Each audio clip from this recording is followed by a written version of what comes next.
I use this a lot because all the things that I want to teach are not always online or not always typable very easily for me. So anything that's handwritten, or anytime you want to show student work or anything like that, especially things on paper.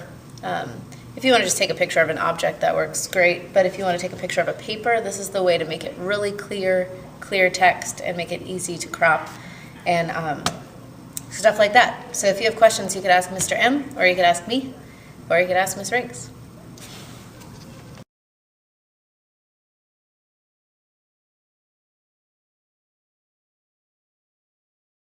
So Mr. M told me about this app called Scannable, and it looks like this right here. It's made by the same people who do Evernote, if you all are familiar with that.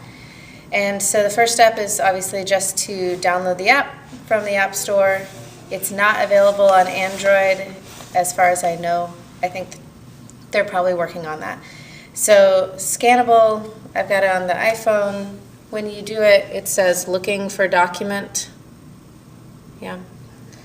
And what you want to do is, let's say I wanted to share this piece of student work without the name on it, for instance, just to show it.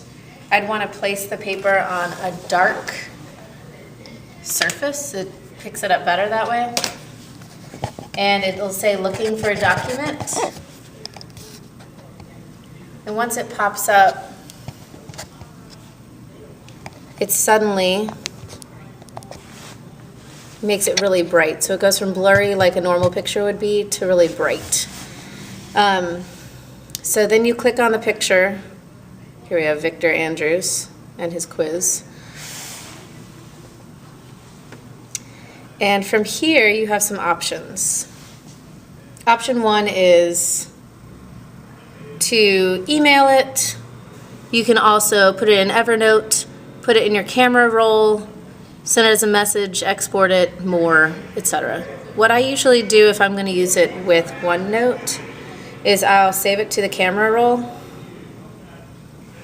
and it says document saved to camera roll. And from there, I would actually go to my photos, and there it is. Once you do that, you can crop it. So if I didn't want the kids to see whose paper this was, you say edit, crop is that little box down there. And then you could just pull this down so that they can't see whose paper this is. Done. And now it doesn't have the student name on it, which is great. From there, I would go, they actually have a OneNote app. If you don't have it, it is pretty useful. And once you go in here, I have my classes and I have my different days that I taught and stuff like that. And in the corner, there's this little plus sign. And you could either add to, here's my advanced course, or you could do quick notes. Let's say I want it in advanced course. Then you click the camera button from library, and you click what you want. Your picture should be in there. Check. And it's automatically uploaded to your OneNote. If you went over to your computer, you could go and say,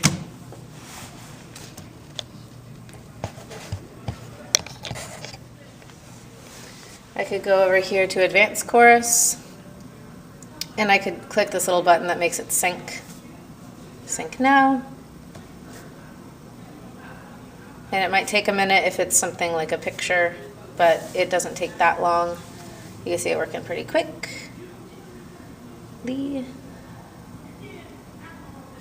you go in, and it should be untitled page, and it's going to pop up in a second.